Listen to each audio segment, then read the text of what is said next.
작은 서점.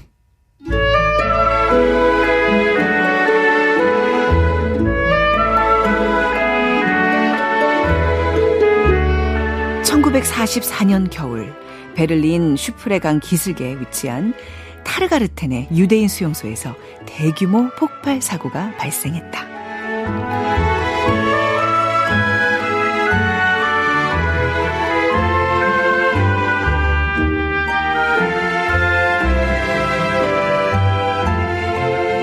안녕하세요. 아나운서 최현정입니다.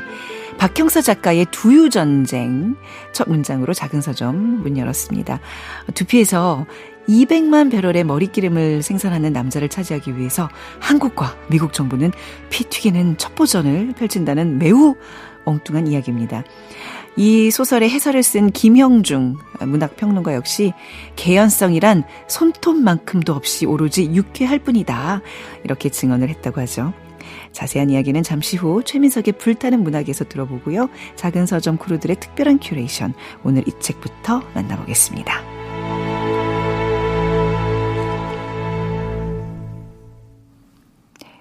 작은 서점 최현정입니다. 문자나 콩을 통해서 참여해 주시면 감사하겠습니다. 우리 청취자 9074님께서 또 이렇게 저희 응원해 주시는 글 보내주셨는데요. 하루를 마감하면서 이 방송 청취하고 계시다고요. KBS 1라디오 작은 서점 파이팅 해주셨어요. 그러니까 이게 우리 방송이 이제 11시 방송이다 보니까요. 이 방송과 함께 하루를 정리하신다는 분들이 참 많더라고요. 네, 아주 좋은 습관 네, 갖고 계시는 분들이십니다. 2708님, 최현정 아나운서와 MD분들 현장감 있는 이야기 잘 듣고 있습니다. 작은 서점 샤이 애청자 많아요. 책은 최근에 읽지 못해서 부끄럽네요 하셨는데, 샤이 애청자 그냥 커밍아웃 하세요. 널리 소문도 내주시고요. 자, 이렇게 KBS 1라디오 작은 서점에서는요, 여러분의 소중한 의견 기다리고 있습니다. 문자와 모바일 플레이어 콩 통해서 참여하실 수 있는데요. 문자번호 샵 9730이고요. 짧은 문자 50원, 긴 문자 100원입니다. 모바일 플레이어 콩은 앱을 다운로드 받으시면 무료로 메시지 보내실 수 있고요. 인스타그램에서 작은 서점 검색하시면 들어오실 수 있습니다. 자, 다시 듣기 가능합니다. 팟캐스트와 오디오 클립, KBS 앱 콩을 통해서 작은 서점 만나실 수 있습니다.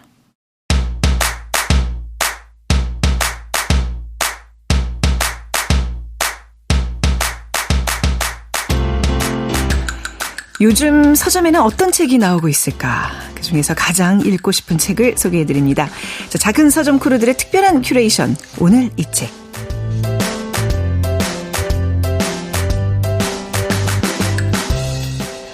네, 교보문고 온라인 서점 구한회 MD님 어서 오십시오. 네, 안녕하세요. 구한회 MD입니다. 네, 제 친구 동료가 이 방송을 듣고, 아니 그분은 도대체 왜 이렇게 방송을 재밌게 잘해? 하면서 극찬을 했는데, 알고 보니 이제 구한회 MD님과 했던 그 코너였거든요. 그런 얘기 많이 들으세요? 방송 왜 이렇게 잘하시냐고. 너무 황송합니다. 네, 아니 진짜 이게 뭐 책도 너무 좋은 책을 가져오시지만 이거를 풀어내는 그 능력이랄까요? 그게 정말 대단하신 것 같아요. 너무 감사드리고요. 네. 그렇게 그 극찬을 들었을 때는 네. 한번 혹시 그 책을 사서 보셨는지 이렇게 한번 물어봐 주시면. 그럴까요? 네. 그게 그쵸. 지금 여기 와서 얘기를 한다는 거는 이 책을 좀 많이 좀 사서 보세요라는 그 의도가 담긴 건데, 그냥 잘하더라 그러고 끝나버리면 안 되는 거잖아요. 그죠? 네. 물론 농담이었습니다. 아니. 네. 충분히, 이해가 됩니다. 오늘 또 좋은 책 가져오셨으니까 많은 구독자분들이, 우리 청취자분들이 이걸 사서 읽으시는 계기가 되기를 바라면서 오늘 책 소개해 주시죠. 네, 오늘 가지고 온 책은 네. 그 제목이 결국 다 좋아서 하는 거잖아요입니다. 결국 다 좋아서 하는 거잖아요. 제목 왜 이렇게 좋아요? 네. 너무 긍정적이고 좋은데요? 그래서 네. 약간 일반적인 에세이의 제목 아닐까? 이런 느낌도 드는데 약간 평범한 그 단어라는 말도 들잖아요. 네. 느낌도 에세이 보면은 그냥 뭐 내가 좋아서 하는 거지 이런 내용이 많은데 읽다 보면은 정말 좀 그 특별한 의미에서 이 좋음을 느끼게 되는 그런 책입니다. 네. 근데 저자 김승복 님의 좋아서 한다는 그 일, 뭐 어떤 걸 의미하는 건가요? 이 책의 표지를 보시면 네. 여러 권의 책이 쌓여 있습니다. 네. 저자가 좋아하는 것은 책이고요. 네. 그리고 책을 소개하는 일, 책을 매개로 사람과 소통하는 일, 역시 진심으로 좋아한다는 것을 느끼게 되는 책인데요. 이 책을 꼭 소개하고 싶었던 이유가 있습니다.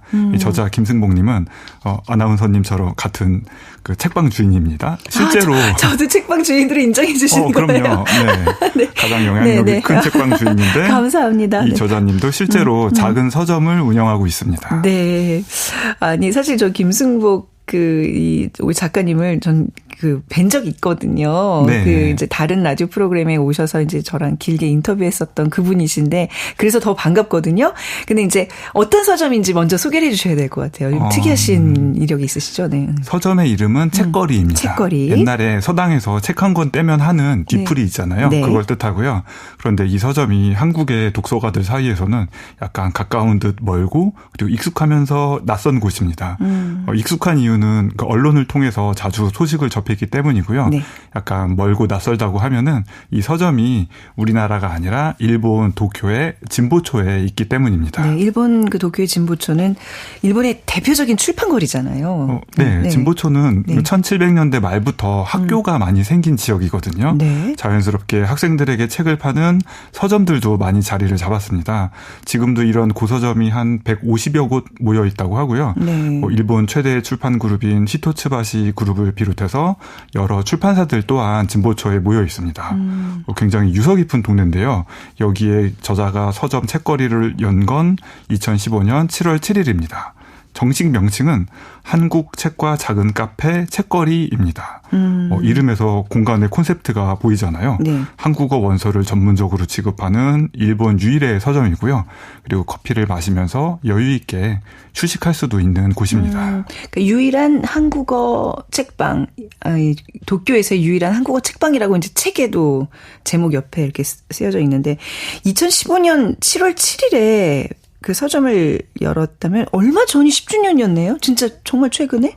맞습니다. 예. 이 책은 저자가 책방 책거리의 지난 10년을 회고하면서 쓴 책입니다. 네. 그래서 책 뒤에 판권면을 보면요. 초판 발행일이 2025년 7월 7일로 되어 있어요. 창업일에 맞춘 거죠. 맞췄군요. 네. 네. 그래서 저자가 지금까지 추진했던 책과 관련한 수많은 일들을 다 정리하고 있어서요. 네네. 책과 서점을 좋아하시는 분이라면 누구나 즐겁게 읽을 수 있는 책입니다. 수많은 일들을 추진하셨다고 했는데 그 서점 말고 벌인 일들이 되게 많으신가 봐요. 뭐 다 좀 책과 관련된 일이겠죠? 모두 책에 대한 일이고요. 네. 정확히는 한국 책을 소개하는 일입니다. 저자가 굵직하게 해온 일은 크게 4가지 정도가 있습니다. 네. 첫 번째 일은 출판사 창업입니다. 2007년에 출판사 쿠온을 설립했고요. 김영하, 김혜란, 김현수, 정세랑, 한강 이런 여러 작가의 문학을 일본의 독자에게 알리는데 힘썼습니다. 네. 그리고 두 번째로는 이런 수많은 한국 책을 스스로 다 내기는 힘들잖아요. 네. 그러니까 한국 책에 관심이 있는 일본 출판사들에게 한국에 이런 좋은 책이 있다. 한번 번역해봐라. 이렇게 소개를 하고 중개하는 네. 에이전트 일도 해왔습니다. 에이전트 일까지. 그러니까 처음에는 그 출판사, 그다음에 출판 에이전트, 또 이제 서점하고 계시니까 서점 일 하고 계시고 한 가지는 또 뭐가 있죠? 네 번째 일은 행사 기획자라고 할 수 있습니다. 네. 서점에서 북토크를 매주 연다고 하고요. 네. 그리고 2019년에는 규모를 확대해서요. 한국 책을 소개하는 축제인 K북 페스티벌을 진보초에서 개최했습니다. 그런데 바로 다음 해인 2020년에 코로나19가 닥친 거예요. 네. 그래도 포기하지 않고 온라인으로 그 행사를 전환해서 개최를 했는데요. 그 해에 참여 작가 중에 한강 작가도 있었습니다. 네네. 만약에 저자가 팬데믹의 기가 꺾여서 행사를 네. 취소했다면요. 일본 독자가 커다란 인생의 행운을 하나 놓칠 뻔했던 거죠. 그렇죠. 불과 정말 딱 4년 후에 노벨 문학상을 받게 될 작가를 만나는 일이었으니까요. 근데 지금 2020년이면 그 한강 작가가 채식주의자로 영국 부커상을 받은 그 다음 해잖아요. 그렇죠? 1919년에 받았나요? 2016년에 받았는데요. 2016년에 받고. 네. 네. 아무튼 2020년 이미 뭐 한강 작가가 굉장히 유명한 작가로 네, 이제 알려진 분인데 어떻게 이런 분들을 섭외하시는 거예요? 뭐 특별한 인연이 있으신 건가요? 김승복 대표가 2007년에 출판사를 차렸는데요. 네. 그럼 이제 어떤 책을 낼까 한번 고민을 하셨대요. 그래서 기획을 했는데 2000년 이후에 발표된 동시대의 매력적인 한국 작품을 소개해야겠다 이렇게 결정을 하고요. 네. 첫 책으로 고른 것이 한강의 채식주의자였습니다. 안목이 있으시구나 이분이. 그렇죠. 그래서 책이 2011년에 출간되었거든요. 네. 근데 부커상을 받은 게 2016년이니까 5년이나 앞섰고요. 네. 노벨문학상보다는 13년이나 빨랐네요. 네. 그리고 우리나라에서는 소년이 온다가 2014년에 출간이 되었거든요. 네. 근데 이 책은 나오자마자 발빠르게 준비를 해서 2016년에 일본어판을 출간을 했습니다. 네. 이처럼 김승복 저자는 한강 작가가 일본에서 널리 알려지는데 누구보다 큰 기여를 한 분입니다. 그러니까 이 한강 작가가 딱 노벨 문학상을 받았을 때 그때 감격이며 기쁨은 우리랑은 더 다른 차원이었을 것 같아요. 정말 뿌듯하고 네. 특별한 느낌이 있지 않았을까 싶은데요. 내가 미리 알아봤잖아. 내가 예언했잖아. 뭐 이런 느낌? 그런 비슷한 내용도 책에서 좀 소개를 하고 있습니다. 그래요? 네. 이 책에서 특별한 분이신 한강 작가에 관한 감동적인 이야기를 많이 들려주는데요. 이렇게 진지하게 하나하나 일화를 얘기하다가도 갑자기 내가 한강을 먼저 알아본 사람이라는 명성이 생겨서 네. 일본에서 장사하는데 도움이 많이 되었다. 이렇게 너스레를 떨기도 하고요. 네. 그리고 책거리 서점이 10주년을 맞은 게 지난 7월 7일이잖아요. 네. 근데 책거리의 공식 SNS에 특별한 사진이 하나 올라왔습니다. 한강 작가가 그 10주년 축전을 직접 손으로 써서 보낸 거예요. 네. 한강 작가가 작년 12월에 그 스웨덴 노벨문학상 시상식에 참석을 했잖아요. 네. 근데 그 이후로는 저는 대외 활동을 하시는 거를 전혀 못 봤거든요. 저도 예. 네. 근데 그렇게 약간 특별한 위치로 올라간 이런 분으로 인식을 하고 있었는데 이런 공식적인 메시지를 처음 봐서 저도 깜짝 놀랐고요. 덕분에 이런 책이 나왔구나 알게 되었고 한번 바로 사서 읽은 계기가 되었습니다. 그러니까 한강 작가가 직접 축하 편지를 보냈다는 거 그 자체만으로도 굉장한 이슈인데 어떤 내용을 적어주셨어요? 한번 짧은 내용인데 읽어보겠습니다. 네. 책거리의 지난 10년을 응원했습니다. 앞으로의 10년을 그 이후로도 반짝일 서점의 시간들을 응원합니다. 책거리의 10번째 생일을 마음 깊이 축하드립니다. 2025년 7월 7일 한강. 굉장히 짧지만 진심이 네. 느껴지는 글입니다. 좋네요. 이 편지 덕분에 이제 결국 다 좋아서 하는 거잖아. 그러니까 작은 서점 청취자분들에게도 좀 더 많이 알려지게 될 것 같은데 무려 이제 4가지 일을 한 번에 하시는 대단한 분이세요. 멀티플레이어.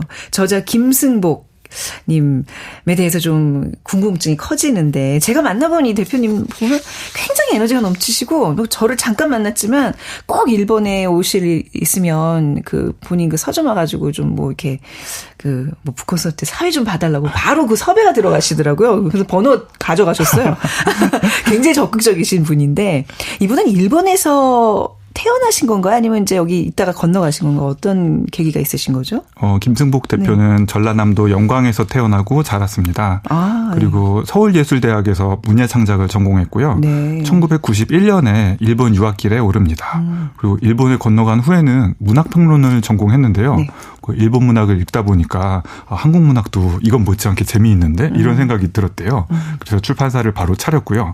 출판사를 차려서 책을 만들었는데 내가 만든 이런 책들을 네. 독자들에게 직접 보여주고 말해주고 싶어서 서점까지 차려서 공간을 열게 된 것이고요.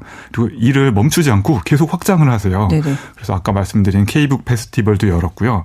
그리고 토지에 일본어판이 출간이 되었을 때는 네. 독자들을 모아서 통영으로 문학여행을 떠나기도 맞아요. 했습니다. 네.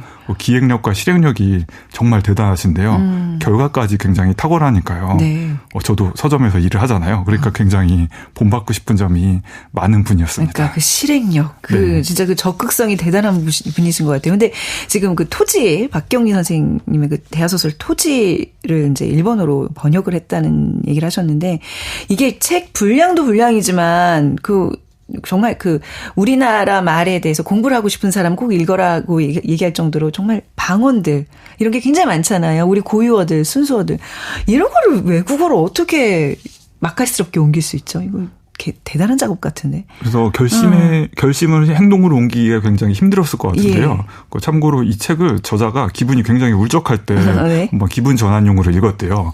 그런데 작품에 너무 푹 빠져들어서 읽으면서 삶의 동력을 얻게 된 거예요.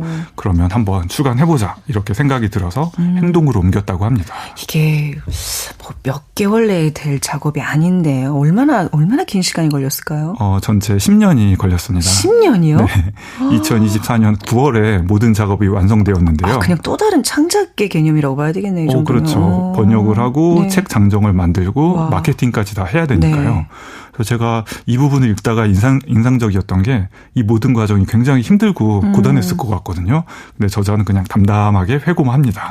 담담하게? 네. 네. 토지 출간 그리고 축제 K북 페스티벌 여는 것들 모두 누가 시키지도 않은 일인데요. 네. 직접 주도해서 판을 벌이고 사람들을 끌어들인 이유가요. 이 제목처럼 그냥 결국 다 좋아서 하는 일이라고. 그래서 담담하게 네. 책 제목도 이렇게 만들었군요. 결국 다 좋아서 하는 거잖아요. 네. 그래서 이렇게 좋아하는 책을 만들고 알리는 일을 진심으로 즐기는 분이고요. 네. 인상적이었던 문장이 그냥 내가 감동받은 책을 다른 사람들도 읽었으면 좋겠다. 이 말이 특히 그 마음 깊이 와닿았습니다. 혹시 구한의 MD께서는 이 김승복 대표 만나본 적 있으세요? 네. 2016년에 네. 국내에서 한 책의 출간 기념 북토크가 있었거든요. 네. 그때 사회자 겸 통역으로 오셨습니다. 그때 받았던 첫 인상과 이번 책을 읽으며 받은 느낌이 똑같더라고요. 네. 우선 친절하신데요. 그냥 친절하신 게 아니라 굉장히 단단한 친절함이 있다. 그런 느낌을 받았고요. 단단한 친절함이다? 네. 아까 말씀드린 것처럼 실행력이 대단하시잖아요. 그런 부분에서 단단하다, 좀 힘이 있다 이런 걸 느꼈고요. 그리고 유머 감각도 뛰어나세요. 그래서 책을 읽으면서 군데군데에서 많이 웃었습니다. 지금도 웃으면서 얘기를 하고 계시는데 어떤 부분에서 웃으신 거예요? 이게 제가 유머의 기준이 낮은지 다른 네. 분들은 재미없으실지도 모르는데요. 네. 약간 소소한 일화이긴 한데 네. 그 토지 출간을 맞아서 통영에 갔어요. 네. 그래서 박경리 선생 묘소 앞에서 절을 해야 되는데 예. 제사를 지낸 지 너무 오래돼서 절하는 법을 잊어버린 거예요. 그래서 이렇게 머뭇거리고 있는데 네. 다른 제1교포 사장님이 절을 하시는 거 보고 저렇게 해야겠다. 슬쩍 따라했다는 이야기가 재밌었고요. 네. 그리고 또 하나가 자신의 책방에 와서 책을 많이 사가는 고객은 정말 고맙다. 고맙죠. 이런 내용의 글이 있거든요. 근데 이 글의 제목이 정말 걸작입니다. 제목이 책을 읽는 사람은 아름답다. 책을 사는 사람은 더 아름답다.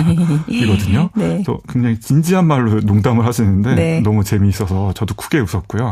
아마 이 말이 조만간 약간 출판계의 명언으로 자리 잡지 않을까 이런 네. 생각도 듭니다. 구한의 MD님의 생각이고요. 책을 읽는 사람은 아름답다. 책을 사는 사람은 더 아름답다.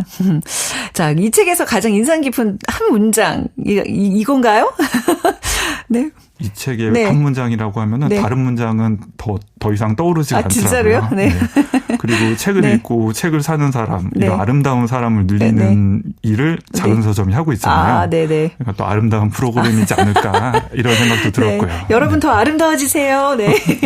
아까 그 저자 김승복 대표가 4가지 직업을 갖고 있다고 하셨는데, 아니 지금 생각해보니까 이제 또 책을 쓰셨으니까 저자도 추가를 해야 되겠네요. 그러면 이제 직업이 5가지죠? 네. 뭐 저희가 모르는 더 많은 직업이 있을지도 모르는데요. 네. 일단 5가지 정도 정리를 할 수 있을 것 같고요. 이 책의 출간에는 그보다도 더욱 뜻깊은 의미가 있습니다. 원래 김승복 대표가 처음 이런 창업 기념 행사를 준비를 한 거는 3년 전입니다. 그 서점 창업 7주년을 기념하고자 77명의 손님 이야기를 하나씩 쓰기 시작했다고 하는데요. 네. 그런데 갑자기 배가 너무 아파서 병원에 가셨대요. 그런데 악성 종양이 있다는 소리를 듣게 된 거예요. 네. 담당이가 종양이 너무 커서 약간 길면 6개월, 짧으면 한 3개월 정도 남았다 이렇게 말을 했다고 하는데요. 네. 다행히 한국에 와서 수술을 받았는데 수술이 잘 되었대요. 그래서 지금은 추적 관찰을 하고 있긴 하지만 네네. 건강하게 지내신다고 하고요. 이를 두고 저자는 책에서 이렇게 회고합니다. 이것저것 탈이 많았으나 다행히 한국과 일본의 많은 친구들, 여러 신들의 도움으로 나는 죽음으로부터 벗어나 컴퓨터 속에 있던 오늘의 손님들을 다시 꺼내볼 수 있게 되었다. 여전히 누군가를 기억에서 꺼내보는 것은 기쁜 일이고 신나는 일이다. 그렇게 세상에 탄생한 책이 결국 다 좋아서 하는 거잖아요, 입니다. 다른 무엇보다도 정말 소중하고 특별한 10주년 선물이지 않을까 이런 생각이 듭니다. 네, 진짜 그 최고의 건강은 내가 정말 정말 좋아서 기쁜 마음을 할 때 그 나오는 도파민 있잖아요. 그 모든 거에 다 치료제가 되는 것 같아요. 지금 이분의 그 종양, 그 투병 얘기까지 들어보니까 즐겁게 일해야 됩니다. 정말로요. 네. 저는 이 시간이 너무 즐거워요. 이렇게 말씀 잘 해주시는 MD님과 또 이렇게 같이 듣고 계실 청취자분들 생각하면 너무 즐겁습니다. 즐거우시죠? 즐겁기도 하고요. 네. 진짜 아름다움을 많이 만든다는 점에서 이걸 계속 밀고 싶은 말입니다. 네, 알겠습니다. 책 많이 사시는 분이 아름답습니다. 네, 다시 한번 강조하면서 오늘 이 책과 어떤 음악 좀 들어볼까요? 네, 10주년을 기념하는 책이어서요. 네. 생일 축하 노래가 떠올랐는데요. 가사 중에 재미있는 일을 계속해라는 문장이 눈에 띈 노래거든요. 옛날 팝송입니다. 뉴키즈 온 더 블럭의 해피 버스데이 가지고 왔습니다. 뉴키즈 온 더 블럭 너무 오랜만에 들어요.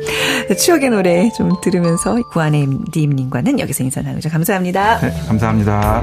Happy birthday to you. This is your day. 작은 서점.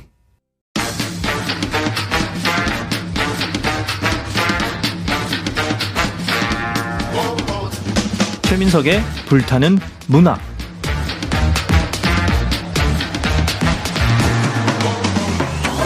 우리의 마음을 저미는 명작. 오랜 시간 살아 숨쉬며 여전히 불타오르는 명작. 앞으로 그런 명작이 될 거라 여겨지는 작품까지. 최민석 작가가 아끼는 명작 이야기 작은 서점에서 풀어봅니다. 소설가 최민석의 불타는 문학.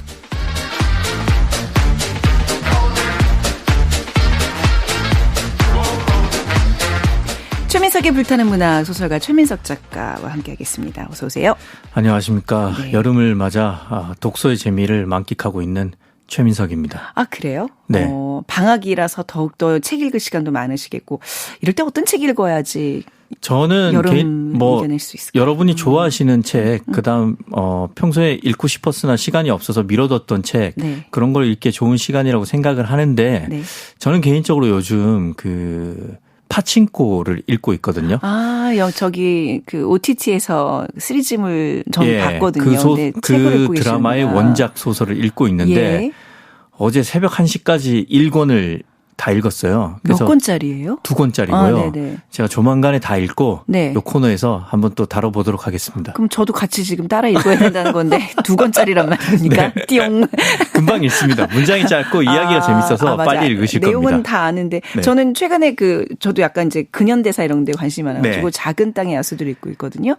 너무 재밌어요. 그거 언제 같이 하면 안 돼요? 그 말씀은 저도 또 그걸 읽고 또 준비해보라는 서로에게 서로 네. 과제를 주면서 자극이 되는 덕담 네. 아닌 덕담이군요. 그러니까 이게 예전에는 이런 얘기 들으면 되게 뭐라 그러지? 이렇게 불안하고 네. 막 짐이 되고 막 마음이 안 좋았는데 요즘은 신나요. 읽을 책이 하나 더 생겼구나 하고. 그렇죠. 세상에 재밌는 책을 만난다는 건 네. 굉장히 소중한 경험이거든요. 그쵸. 책은 많은데 자기 자신에게 그 취향에 맞는 책을 발견한다는 건 굉장히 어려운 일이에요. 네. 다행히 제가 추천하는 책들을 네. 진행자님께서 네. 재밌게 읽어주셔서 네. 저도 굉장히 보람을 느끼고 있고 그래서 우리 둘이 취향이 비슷하구나 이런 예. 생각을 하고 있기 때문에 네, 진짜 진심으로. 추천해 주시는 네. 그 소설을 네, 서로. 작은 야수들의 땅? 아니, 작은 땅의 야수들. 작은 땅의 야수들. 죄송합니다. 네, 그걸 제가 어제 네. 마침 예. 인터넷 서점에서 좀 찾아봤어요. 네. 그래서 파친코 끝내면 읽어야겠다 생각을 했기 때문에 우리 준비하겠습니다. 묶어서 할까요? 약간 그 배경이 비슷해가지고 그냥 한번 몰아붙일까요? 그냥. 그래도 텀이 있어야 되니까. 그럼 제가 준비하기 너무 벅차서. 네. 아무튼 네. 그 두 작품은 다루도록 하겠습니다. 사람의 그 책 취향이라는 게요. 나는 이런 걸 좋아해라고 평생 그렇게 이제 알고 살아왔는데 취향이 바뀌는 것 같아요. 전 진짜 진심으로 우리 최민석 작가님이 추천한 책들 다 너무너무 재밌게 읽고 있는데 와, 오늘 우리가 이 다룰 책은요. 굉장히 짧은데 전 주말에 이제 가족들과 그 일요일 아침에 모여서 이제 밥 먹고 TV 보면서 읽고 있었거든요. 저 구석에서. 그래서 계속 얘기를 했어요. 야, 이런 소설이 있다? 그러면 다 그 가족의 반응이 뭐야, 이게 말이 돼? 좀 그만 좀 해. 말이 안 되잖아. 막 그런 거 있잖아요. 근데 그 표정들이 그렇죠. 너무 웃겨가지고 계속 설명을 했는데 믿진 않더라고요. 어떻게 심지어 이 오늘의 그 작품을 쓴 작가가 네. 대학에서 문예창작을 가르치고 있는데 교수님이세요. 가끔씩 그 뭐 작가의 말이나 이런 데 보면 학생들에게 네. 자기 소설의 아이디어를 알려주면 네. 아주 폭발적으로 무관심한 반응이었다. 뭐 이런 식으로 이제 쓰곤 하더라고요. 네. 네. 오늘 박형서의 두유 전쟁 그렇습니다. 같이 얘기 나눠볼까 하는데 예전에 최미진은 어디로? 그렇죠. 이기호 작가의 거기에 한번 소설. 언급됐었잖아요. 그렇죠. 네. 그때 이제 누군가가 뭐 네. 중고 시장에 이기호 작가의 책을 무더기로 싸게 올리는 그런 에피소드를 다룬 그 단편 소설이었는데 그때 이제 제임스 셔터내려라는 중고 판매상이 네. 박형서 작가의 소설을 그 같이 올리면서 판매하려고 같이 올리면서 이렇게 평가를 했어요. 묵직한 한방에 있는 메타픽션 값. 한 줄 평이 딱 들어맞네요. 근데 값은 싸게 올렸어요. 4,000원. 4,000원. 네. 아주 그게 좀 슬프지만. 네. 네. 네. 그러니까 이제, 이기호 작가가 이제 등장인물의 입을 빌려서 친구인 박형석 작가에 대해서 이제 그 평가를 한 건데, 좀 이분에 대해서 좀 정식으로 알고 싶어요. 네. 작가가 너무너무 궁금해졌어요. 오피셜한 프로필을 한번 보죠. 2000년에 현대문학으로 등단을 했고요. 지은 책으로는 소설집, 토끼를 기르기 전에 알아두어야 할 것들, 그리고 자정의 픽션, 핸드메이드 픽션, 끄라비, 그리고 또 장편 소설로 새벽의 나나, 당신의 노후가 있고요. 상을 많이 받았습니다. 네. 대산문학상, 오늘의 젊은 예술가상, 김유정 문학상을 받았고 아까 잠깐 말씀드린 대로 현재 고려대학교 세종 캠퍼스에서 네. 문예 창작을 학생들에게 가르치고 있습니다. 네. 이렇게 이제 공식적인 소개는 사실 작가의 소설 읽다 보면 좀 어울리지 않는 거죠. 뭔가, 와, 이분 뭐야 도대체. 이 개성 어떡할 거야. 실제도 너 그런 분인지도 참 궁금해지고 말이죠. 그렇습니다. 좀 아는 대로 좀 다 한번 좀 풀어봐 주시죠. 저는 개인적으로 모르고요. 네. 그냥 제가 이제 박형서 작가의 단편 소설을 즐겨 읽는 독자로서 네. 독자로서 판단한 그 이 작가의 스타일에 대해서 좀 말씀을 드리자면 굉장히 서사를 과감하게 밀어붙이고요. 네. 아주 괴팍한 농담을 구사합니다. 네, 미국식 농담을 구사하고 그 이야기가 서사성이 굉장히 강해요. 어마어마하죠. 한국의 단편 소설이라는 것들은 주로 이제 일본 단편 소설과 함께 개인의 심리 묘사, 네. 사회에서 겪는 그 중산층의 뭐 그 불안한 삶 이런 것들을 아주 세밀하게 포착하는데 네. 그것과 정반대로 아주 선 굵은 이야기를 네. 굉장히 짧은 분량으로 막 요약하듯이 이렇게 쓰고 그 와중에 전개가 굉장히 뜻밖이에요. 그러면서 가끔씩 그 뜬금없이 미학적인 정말 아름다운 문장이 네. 자주 나옵니다. 한마디로 굉장히 지적이고 고약한 농담을 구사한다. 네. 이렇게 보시면 됩니다. 앞서 그 오프닝에서 개연성이라고는 손톱만큼도 찾아볼 수 없는 그렇게 소개가 됐나요? 네네. 아까 제가 그렇게 해석을 했는데 제가 죄송할 지경이네요. 두유 전쟁이 아마 그 중에서도 압권이 아닐까 싶어요. 그런 면에 있어서는. 저는 일단 이 소설은 개연성이 튼튼하다고 생각을 하고요. 그걸 핍진성이라고 하는데 네. 이 소설 내에서는 완벽한 논리를 갖고 있다고 생각하고요. 이 소설 내에서는. 네, 이 소설 이야기를 조금 해보자면 일단 주인공은 성범수라는 인물인데 네. 이 사람이 사실 박형서 작가의 실제 친구입니다. 진짜로요? 네. 그 네. 단편 소설 나는 부티의 천년을 이렇게 쓸 것이다. 여기에도 나오는 인물이고요. 예. 그래서 사실 늘 고통받는 박형서 작가의 친구이고 제가 네. 알기로는 예전에 고통받는 작가가 북토크를 할 때 네. 독자들이 너무 궁금해해서 이 성범수 친구를 실제로 초대를 해서 네. 독자들과 한번 만난 적이 있어요. 아무튼 이 성범수라는 인물의 머리에서 머리끼림이 많이 나옵니다. 네. 얼만큼 나오냐? 하루에 200만 배럴이 나오는데 네. 질 나쁜 위스키를 마시면 더 많이 나와요. 네. 그래서 이 원유를 확보하기 위해서 네.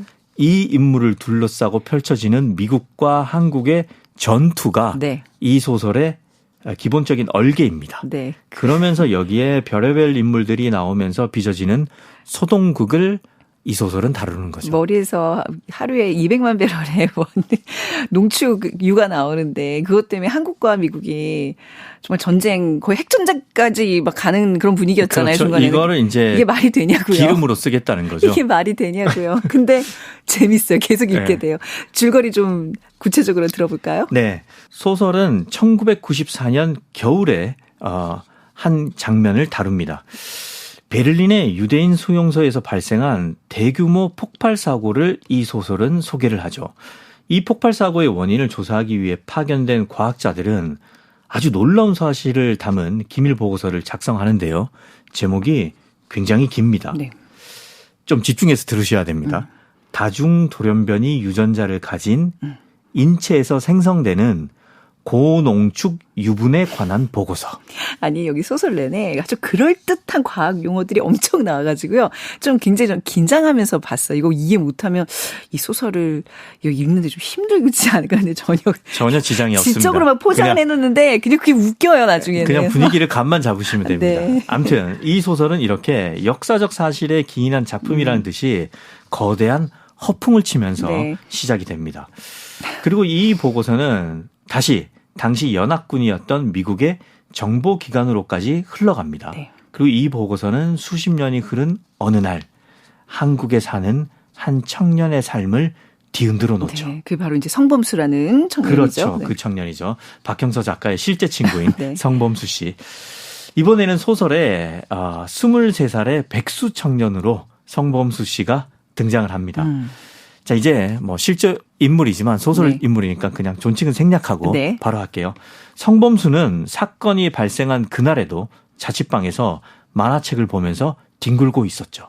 그러다가 갑자기 허기가 느껴져서 라면을 끓였습니다. 네. 그런데 이때 갑자기 자취방으로 검정 마스크를 쓴 사내들이 들이닥쳤습니다.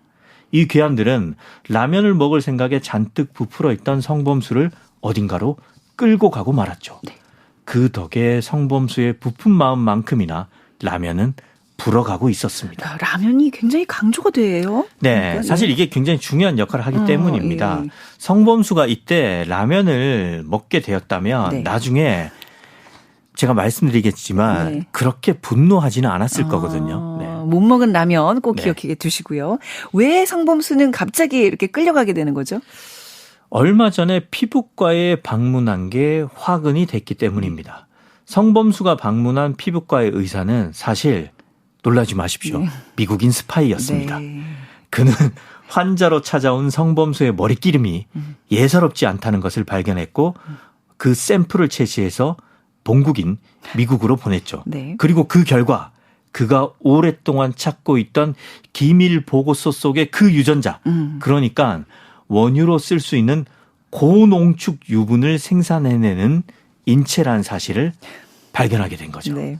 그래서 이 사실을 알게 된 미국은 곧장 10명의 꼬마 인디언으로 구성된 특공대를 한국으로 파견합니다. 저 꼬마 인디언 하는 순간 빵 터졌어요. 그러니까 이게 이제 소설에 나오는 표현인데 네. 소설에서 한 꼬마, 두 꼬마, 세 꼬마 인디언 네. 이 노래의 가사를 인용하면서 그러면서 이 가사에서 갑자기 그렇게 10명의 꼬마 인디언 특공대가 간다. 네.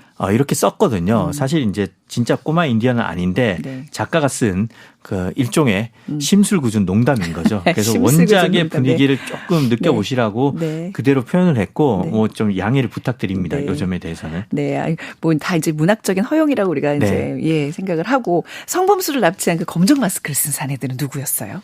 그러니까 이 정보를 네. 그 기밀 정보를 미국만 입수한 게 아니었어요. 네. 한국 정부도 입수를 했습니다. 네네. 그래서 사실은 한국 정부가 미국보다 한 발 빠르게 움직여서 성범수를 빼내간 거죠.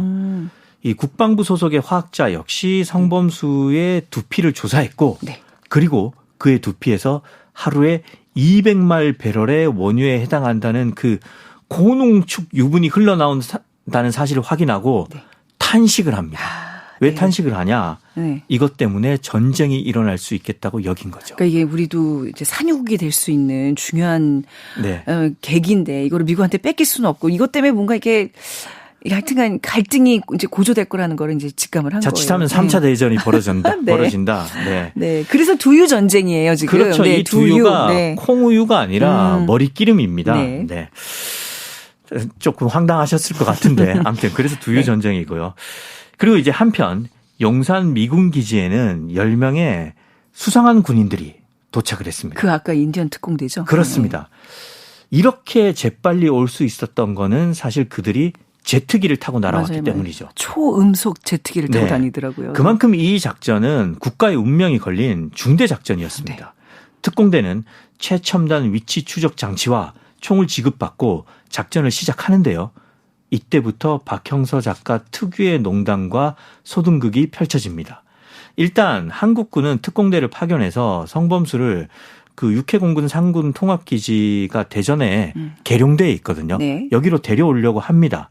그런데 계룡대에서는 국방부 장관과 육해공군 장성이 모여서 네. 아주 기나긴 아주 긴 회의. 네. 마라톤 회의를 한 끝에 네, 아주 긴 결국은 회의 끝에. 우리는 아무것도 하지 말자. 이렇게 결론을 내리죠. 아니 약간 뭐 한국의 관료주의적인 그런 어떤 문화를 좀 꼰 건가요? 뭐죠? 약간 뭐 좀 비판을 한 거겠죠. 복지부동의 네. 어떤 그런 네. 왜냐하면 뭐라도 하면 미국이랑 전쟁이 날 거니까 예. 일단은 아무것도 하지 말자. 아. 이렇게 결정을 했는데 그런데 한국의 특공대는 이 사실을 아직 전달받지 아이고, 못했습니다. 네네. 이게 굉장히 어찌 보면 한국적 블랙 코미디 성격이 그렇죠. 좀 있어요. 네. 그래서 영문도 모르고 미국에서 파견된 인디언 특공대와 한국의 특공대는 대전의 한 지하상가에서 그것도 멋있는 데가 아니라 네네. 지하상가에서 뭐 우동 팔고 저 가락국수 팔고 네네네. 국밥 팔고 이런 데서 교전을 벌립니다. 네. 자, 이제 최첨단 장비로 무장한 미국의 특공대와의 전투는 한국 측면에서는 고전을 하기 마련이죠. 네. 이때 총격전이 아주 리얼하게 묘사가 되거든요. 네.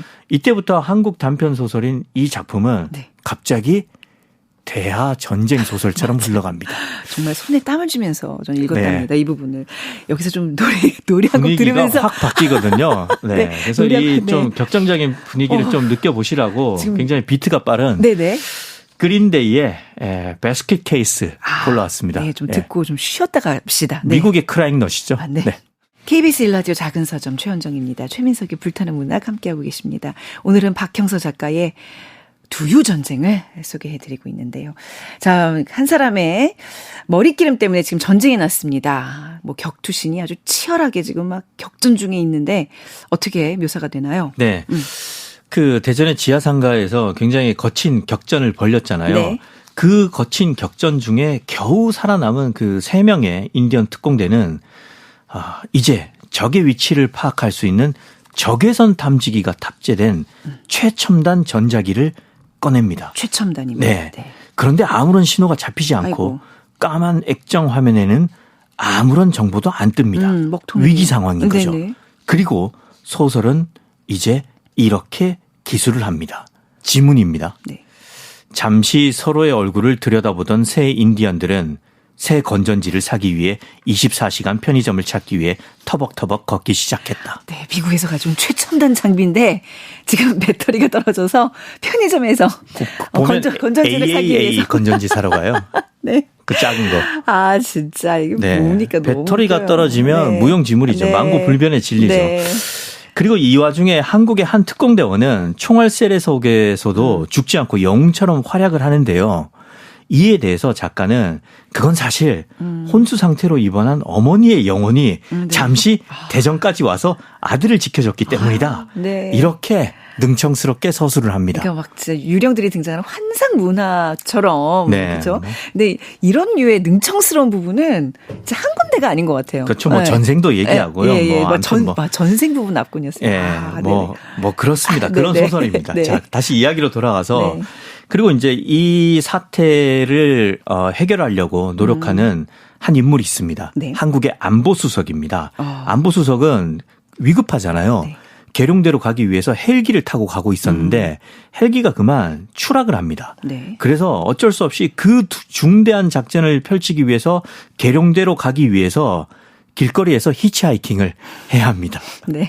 피를 질질 흘리면서. 예, 네. 추락했잖아요. 그래서 네. 거의 실신직진의 피투성이가 되어서 이제 가까스로 차를 한 대 세우는데 그게 마침 대형 리본을 묶은 깡통을 아주 요란스럽게 매단 허니문카였던 거죠. 이거 참 추억의 허니문카라는 생각하면서 들었어요. 네, 땡그랑 하면서 오는 건데. 요즘 없는데. 아무튼 안보수석이 차를 세우고 네. 뒷좌석에 타니까 신랑은 술에 취해서 골아 떨어져 있고 네. 아주 앳된 신부가 운전대를 잡고 이런 대사를 합니다.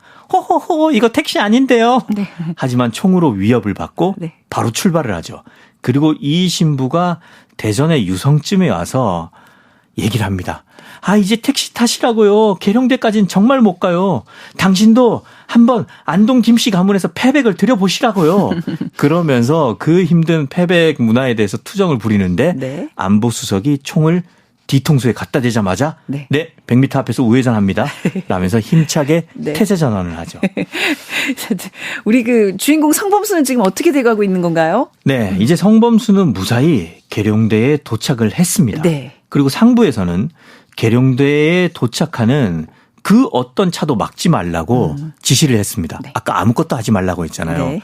그 결과 인디언 특공대의 차뿐만 아니라 안보수석을 태운 허니문카에 심지어 길 잃은 택배 차량까지 네. 모두 계룡대 앞에 도착을 하죠.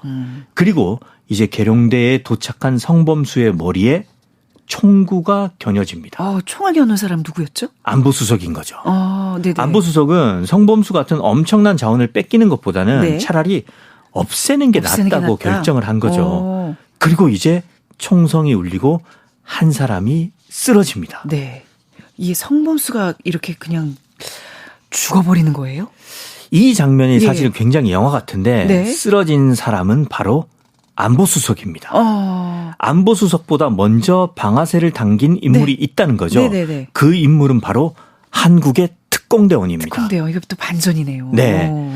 그리고 이제 한국의 특공대원은 뒤이어서 도착한 인디언 특공대원들과 함께 네. 성범수를 데리고 헬기에 오릅니다. 아니, 저 왜 이렇게 몰입해 있죠? 얘기 다 읽어서 아는데 막 너무 궁금해지는 거 있잖아요. 한국의 특공대원이 왜 미국 인디언 특공대원과 함께 성범수를 데리고 헬기에 오르나요? 이 한국의 네. 특공대원은 사실 네. 미국이 심어둔 한국계 장교였던 것입니다. 미국이 심어둔 이게 또 반전의 반전입니다. 그렇죠. 네. 스파이였던 거죠.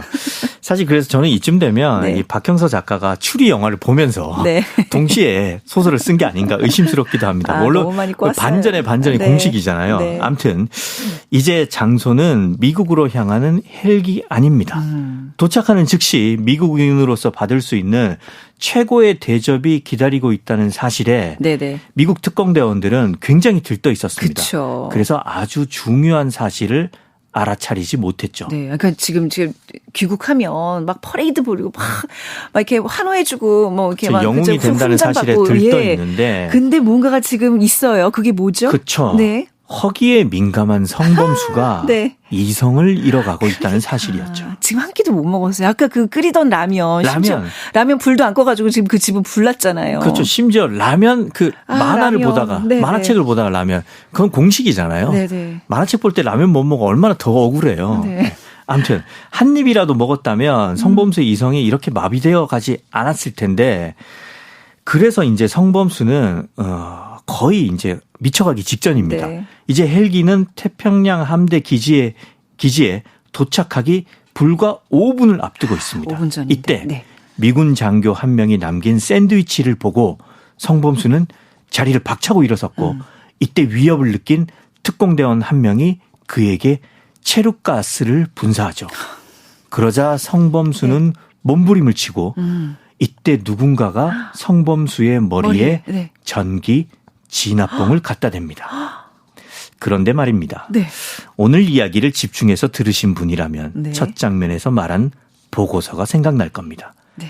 두피에서 나온 끈적끈적한 고농축 유분과 체류가스 속 브롬초산 에스테르 그리고 전기 충격.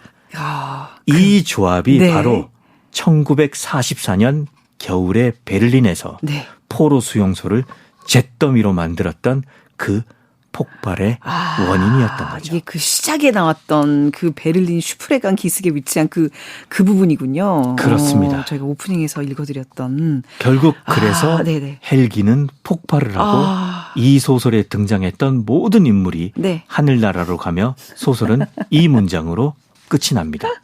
하늘에서 난리가 났다. 야, 너무 허무해요. 아니 어떻게 이렇게 다 공중분해를 시켜버립니까? 얘기를 이렇게 깔끔하게 전개를 하다가 어차피 뭐 모든 사람은 죽는 거니까 네. 한번 태어나면 네. 생애의 모든 생로병사를 압축해서 보여주는 거죠. 네.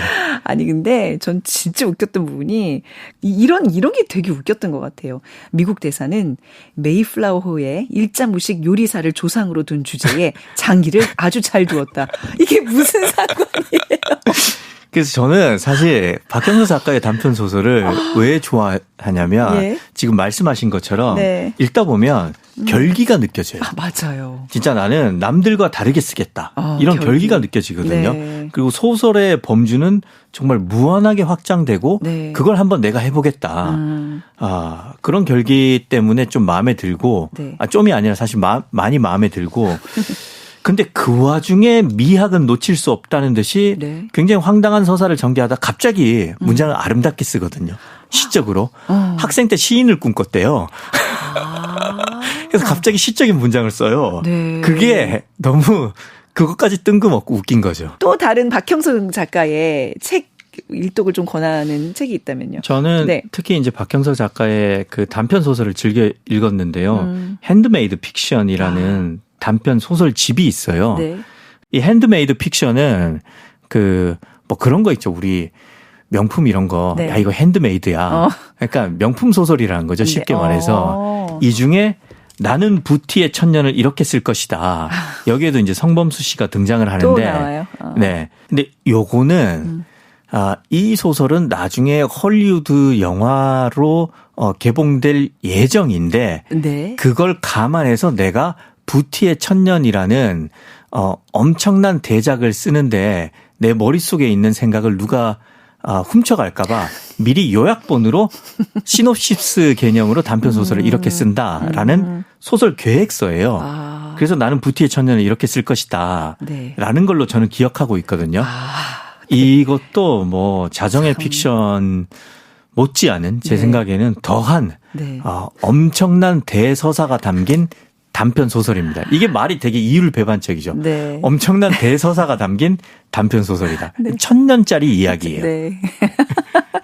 이 허풍과 이 능청 어떻게 할 겁니까? 근데 저희가 한번 정말 기회가 되면 이 박형서와 또 그의 친구 성범수 씨를 꼭 불러서 전 인터뷰하는 게 갑자기 지금 버킷리스트처럼 지금 하나 생겼습니다. 어떤 곡으로 마무리할까요? 오늘 네. 이야기는 네. 정말 상상의 상상을 더한 이야기잖아요. 네. 그래서 너무나 1차원적인 선곡이긴 한데 라붐의 상상 더하기 준비해왔습니다. 최민석 작가님과 너무나 잘 어울리는 박형서 작가님이에요. 두 분이 친해지셨으면 좋겠어요. 아무튼 자, 지금까지 최민석의 불타는 문학 불문학이었습니다. 저희 다음 주에 뵙겠습니다. 고맙습니다. 파이어. 네, 작은 서점도 오늘 문 닫겠습니다. 지금까지 아나운서 최원정이었습니다.